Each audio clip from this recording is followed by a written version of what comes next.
AD Audit Pro can be installed on a Windows computer such as Windows 10 or 11, or you could install it on a Windows server.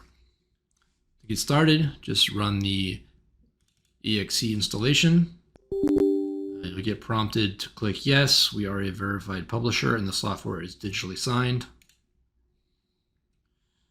The install is very easy. You'll just get a couple of pages here, click next, accept the license agreement, leave the default installation folder, click install, and then it takes about 30 seconds to a minute to complete the install. Once the install completes, you'll get a shortcut on your desktop called AD Audit Pro, and then from the install you can go ahead and click finish to launch the application. By default, it will go into trial mode. If you have a license, you can come into settings and then go to license and copy in your license key to activate it. And then you'll want to go into connections and add in your Active Directory domain controllers and 365 tenants if you want to monitor 365. But back on Active Directory, click on Add Connection, Active Directory Connection button, enter in your domain, enter in the account you want to connect with, click Discover DCs, and then you can click Add Connection to add them all, or you can click the X to remove certain domain controllers that you might not want to monitor. Once that's done, click the refresh button here, or the check all connections button, just to make sure connectivity is good to your domain controllers. If event log fails, you need to add in the remote event log management on the Windows firewall. That way the app can read the event logs on those domain controllers. And then once that's connected, you can pull in historical events by clicking this button here and pulling in from last 7 days or last 30 days. So I'll go ahead and click pull events, and this could take a little bit depending on how many domain controllers you have and how many events there are. So it shows it's pulled in over 87,000 events over the last 7 days across two domain controllers. So let's look at a couple other settings that you may want to enable. You may want to enable your email server settings. That way you can schedule real-time alerts to send you alerts to your email address.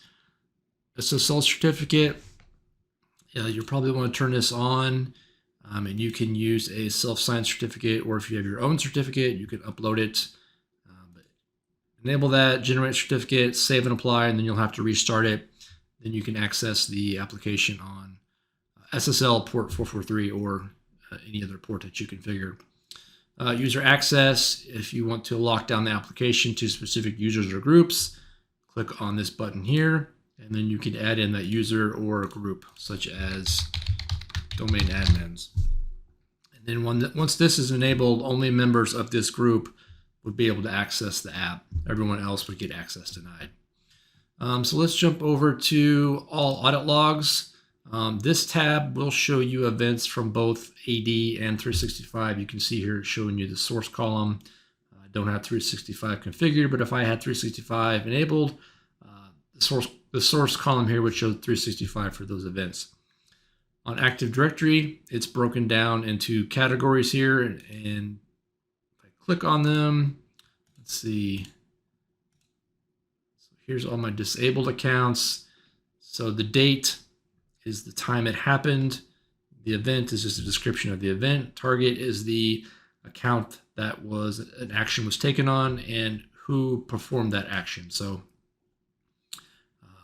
this Amy account, you can see, was the target, user disabled, and the person that did that was Robert Allen.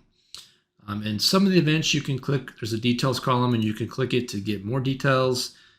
It's just displaying some more of the information that's pulled from the event logs. Some of these user changes will show like old value and new value. So yeah, auditing is broken down into all kinds of categories here. Same thing for 365, dashboard. just gives you there's multiple dashboards to give you a summary overview of what happened. So if you wanted to see, what's happened, if you wanted to get a quick overview of what's happened in a specific time frame, last 7 days, then you can see, okay, I've got 6 accounts were disabled, 8 were changed, a whole bunch of logons, and so on. Alerts is where you can come in, click on alerts, and then alert rules. This will enable you to create and enable real-time alerting. There is several built-in reports or alerts, and then you can also create your own alerts. So for example, if you wanted to get real-time alerts on domain admin changes, who added a user, who removed a user, there is a pre-built alert for that. So that's how you install and get started with the AD Audit Pro. Thanks.